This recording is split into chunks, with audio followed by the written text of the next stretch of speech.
Salam hörmətli tamaşaçılar, Talk TV televiziyasının siyasi baxış verilişində bugünkü qonağımız Cross Media Təhlil Mərkəzinin analitiki Mübariz Göyüşoğlu. Və Mübariz bəndə xoş gördü.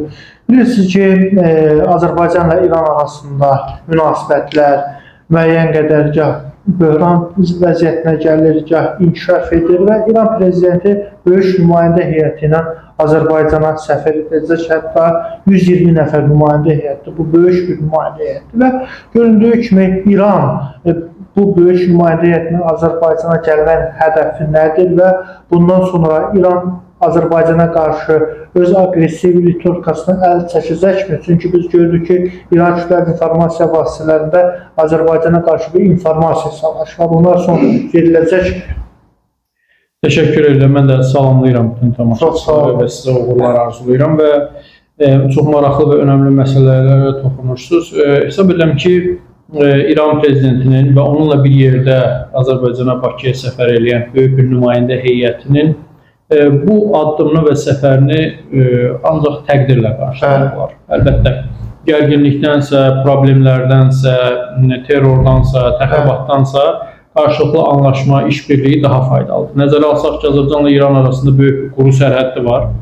Biz qonşuyuq və nə İranlılar buradan köçüb gedəsidir, nə Azərbaycanlılar və biz bir yerdə yaşamalıyıq da, anlaşmalıyıq da. Bu baxımdan mən səfəri müsbət qiymətləndirəm. Amma bu davamlı deyək ki, müsbət tendensiyalı məsələlər olacaqdır. Bu səfərdə əldə olunan razılaşmaların icra prosesi və müsbət meyillərdən olan bir proseslərin biz şahid olacağıq. Bunu söyləmək çətindir. Çünki bu daha çox İran tərəfinin üzərində olan bir məsuliyyət yüküdür. Azərbaycan hər zaman öz öhdəliklərinə yüksək səviyyədə əməl edir. Sadəcə təəssüf ki, İran tərəfi və İranda da xüsusən radikal qruplar, onların bəziləri birbaşa hökumətdən dəstək alırlar və yaxud da hökumətə bağlı qruplar kimi çıxış edirlər. Biz bunları yaxşı bilirik. Həmin qrupların və onlara bağlı olan şəxslərin, təşkilatların pozuculuğuyla, diversiyası ilə, təxribatı ilə Azərbaycan-İran münasibətlərində zaman-zaman gərginliklər, bəzi hətta çatlar da gəlir. Bu səfərdən sonra yenidən həmin mühafizəkar qanat, bilirsiniz, mötədillər Azərbaycanla daha çox əməkdaşlıq üstünlüyü verir, amma mühafizəkar qanat, SİPAH və onlar nəzarətində olan media Azərbaycana qarşı çox kəskin ritorikadan çıxış edir. Sizcə, mühafizəkar qanat, həmin kəsim yenidən Azərbaycanla bu mötədillərin İran prezidentinin administrasiyasını, bu normal prosesini də poza bilərmi?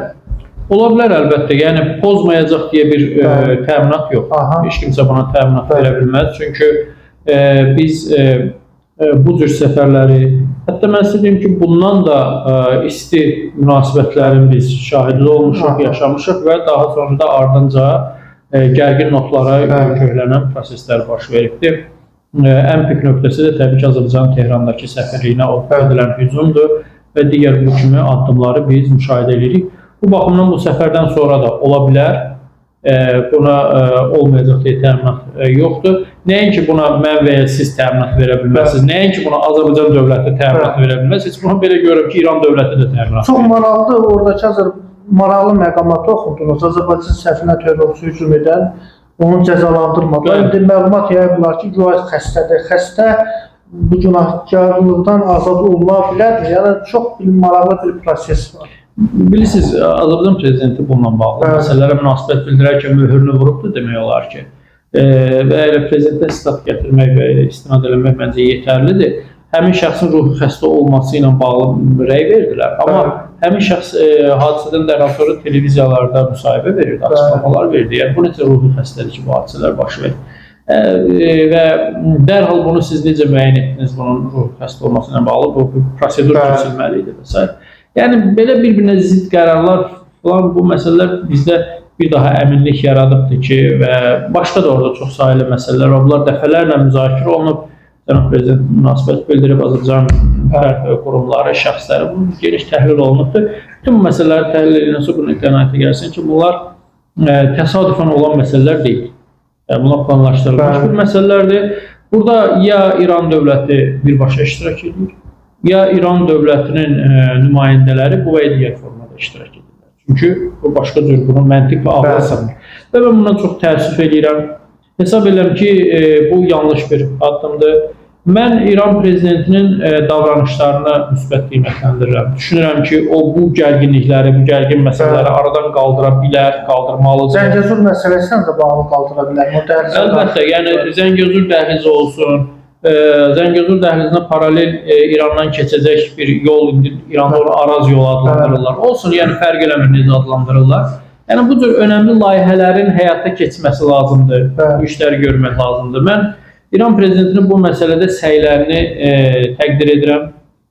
Hərgah bir ümid azdır içimdəki, yəni bunları bacara biləcəklərmi? Çünki İranda prezidentə və Xarici İşlər Nazirinə qarşı nə bilim, yəni bəzi fikirlər də səslənir ki, bu təşkil olunmuş məsələ idi. Yəni o cür hadisə baş verdi, qəza baş verdi və həlak oldu. Yəni belə görünür ki, bu məsələlər orada adi hala çevrilir. Terror, təxribat, bozuculuq hadisələri. Mən bunların əleyhinəyəm. Mən hesab edirəm ki, Azərbaycan nə qədər İran Azərbaycana lazımdırsa, o qədər də Azərbaycan İrana lazımdır.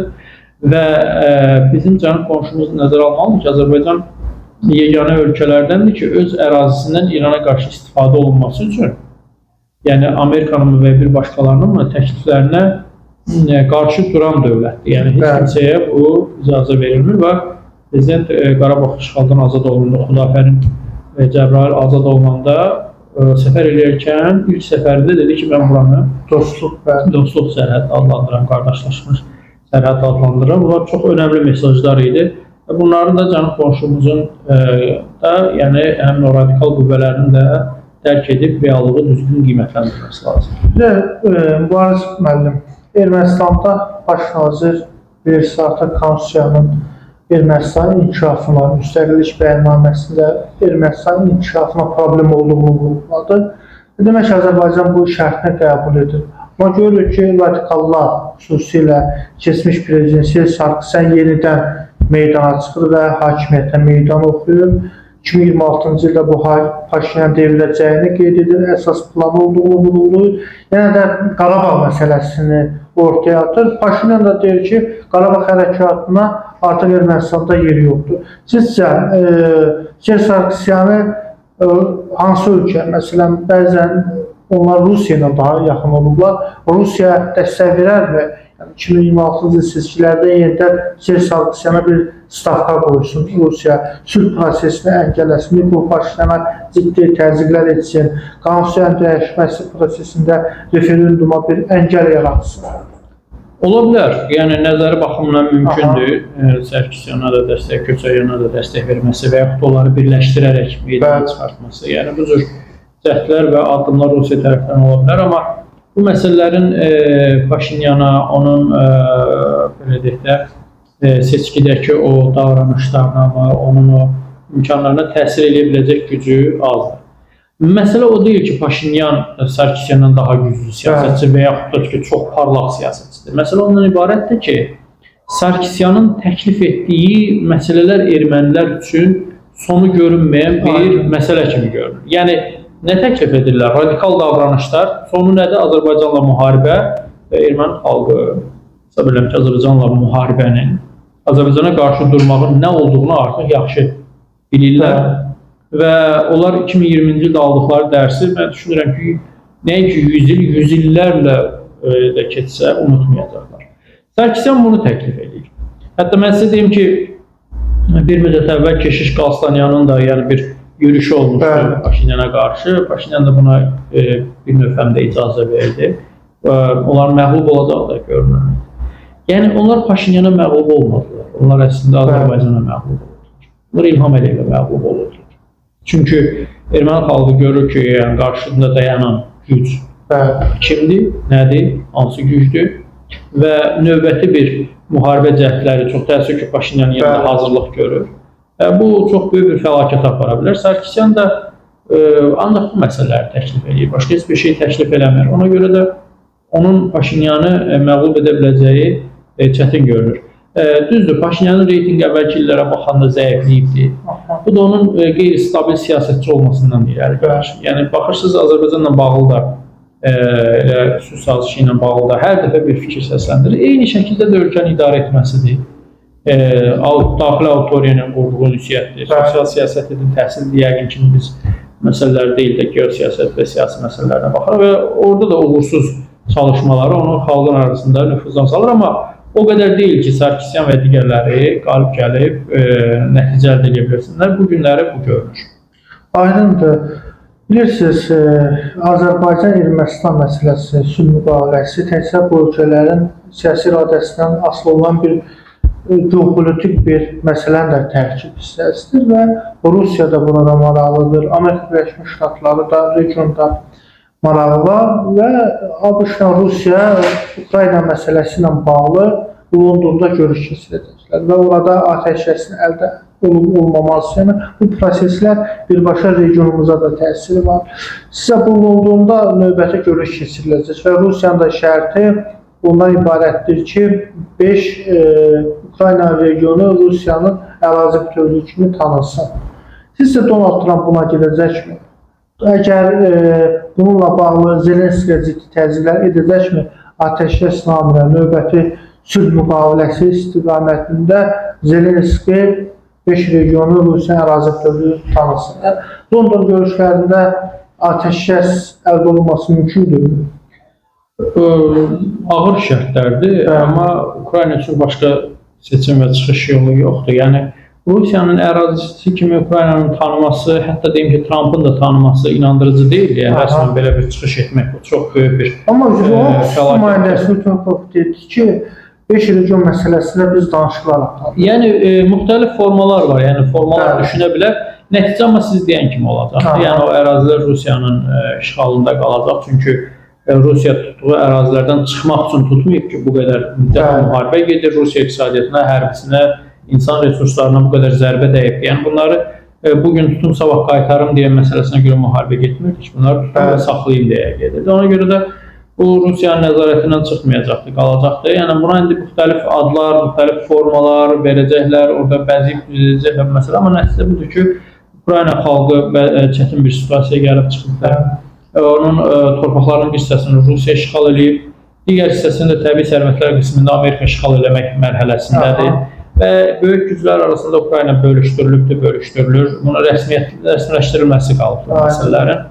Hesab edirəm ki, kimin nə deməyinə asılı olaraq bu Zelenskinin yanlış siyasətinin həm də nəticəsi oldu. Əlbəttə, bu Putinin işğalçılığına və təcavüzkar siyasətinə haqq qazandırmaq məsələsi deyil, amma Ukrayna hakimiyyəti Zelenski başda olmaqla çox böyük yanlışlığa yol verdilər və görürsünüz, vəziyyət çətin bir situasiyaya gəlib çıxıbdır. Ukrayna üçün çox çətin dönəmlər başlayıbdır.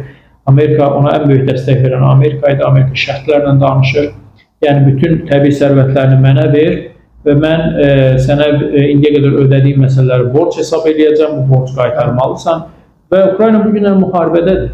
Yəni, müharibə şəraitində Amerika artıq belə bir müzakirələr başladı. Ona görə də Londonda və yaxud başqa bir yerdə Amerika ilə Rusiya arasında Ukrayna ilə bağlı məsələ ancaq öz maraqlarını təmin etmək üzərindən olacaqdır. Burada Ukrayna xalqına və dövlətinə müsbət heç bir məsələ yoxdur. Və hesab edirəm ki, Ukrayna kimin nə deməyindən asılı olmayaraq, Ukrayna və onun lideri belə daha məsələlərdə Azərbaycandan və onun liderindən nümunə götürməlidir və biz ən ideal şəkildə bu problemləri əldə etmiş olduq. Yaş bu Avropa dövlətləri bu məsələdə bilirsiniz danışıqlar məsələsinə kənar saxlanılır və Avropa dövlətlərinin də burada iştirakı və mövqeyi də xüsusi əhəmiyyət kəsb edir.